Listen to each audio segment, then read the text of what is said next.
माता तुलसी की कथा। नमस्कार भाइयों बहनों, जय माँ गायत्री। आप सभी का मेरे YouTube चैनल शुभकर्मा ही अष्टो में स्वागत है। आज द्वादशी के दिन सुनते हैं माता तुलसी की कथा। एकादशी के पारण के लिए द्वादशी पर माता तुलसी की कथा को अवश्य सुनना चाहिए। कार्तिक मास के शुक्ल पक्ष की एकादशी तिथि पर भगवान विष्णु का विवाह माता तुलसी के साथ किया जाता है। द्वादशी तिथि पर भी तुलसी का विवाह कई लोग करते हैं। तुलसी भगवान विष्णु को अति प्रिय है। तुलसी के बिना भगवान विष्णु कभी भी भोग को स्वीकार नहीं करते।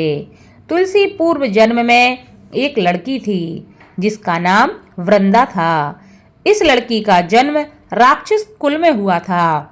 राक्षस कुल में जन्म लेने के बाद भी वह बचपन से ही भगवान विष्णु की भक्त थी और उनकी हमेशा आराधना साधना करती रहती थी। जब वह बड़ी हुई तो उसका विवाह राक्षस कुल में ही एक दानव राजा जलंधर के साथ संपन्न हो गया। राक्षस जलंधर समुद्र से उत्पन्न हुआ था। वृंदा बड़ी ही पतिव्रता स्त्री थी, सदा अपने पति की सेवा किया करती थी। एक बार देवताओं और दानवों में युद्ध हुआ।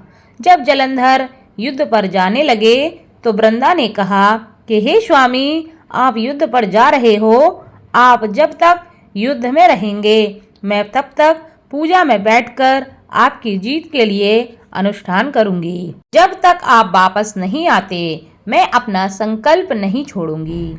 जलंधर तो युद्ध में चला गया और वृंदा व्रत का संकल्प लेकर पूजा में बैठ गई। उसके व्रत के प्रभाव से देवता भी जलंधर को ना हरा सके। सारे देवता जब हारने लगे तो सारे देवता भगवान विष्णु के पास जा पहुँचे और सभी ने भगवान से प्रार्थना की कि हे भगवान, हमारी रक्षा कीजिए, नहीं तो राक्षस सबको मार देगा। भगवान कहते हैं, वृंदा मेरी परम भक्त है, मैं उसके साथ छल नहीं कर सकता। वह मेरी पूजा कर रही है, मैं उसके साथ इतना बड़ा अधर्म कैसे कर सकता हूँ। इस पर सभी देवता कहते हैं कि भगवान, इसका कोई भी दूसरा उपाय नहीं है, क्योंकि जब तक उसकी पत्नी उस अनुष्ठान में रहेगी तब तक उसका पति अमर रहेगा, उसको कोई नहीं मार सकता। इसलिए हम सब आपके शरण में आए हैं, आपको हमारी मदद अवश्य करनी चाहिए। हे नारायण, हमारी मदद करें। इस पर भगवान विष्णु ने जलंधर का रूप धरकर वृंदा के महल में वह जा पहुँचे। वृंदा ने जैसे ही अपने पति को देखा तो वह तुरंत पूजा से उठ गई और उनके चरणों को छू लिया। इधर वृंदा का संकल्प, जैसे ही वह पूजा से उठती है उसका संकल्प टूट जाता है। उधर युद्ध में देवताओं ने जलंधर को मार दिया और उसका सिर काटकर अलग कर दिया। जलंधर का कटा हुआ सिर जब महल में आ गिरा तो वृंदा ने आश्चर्य से भगवान की तरफ देखा, जिन्होंने जलंधर का रूप धारण कर रखा था। इस पर भगवान विष्णु अपने असली रूप में आ गए, पर वह कुछ बोल ना सके।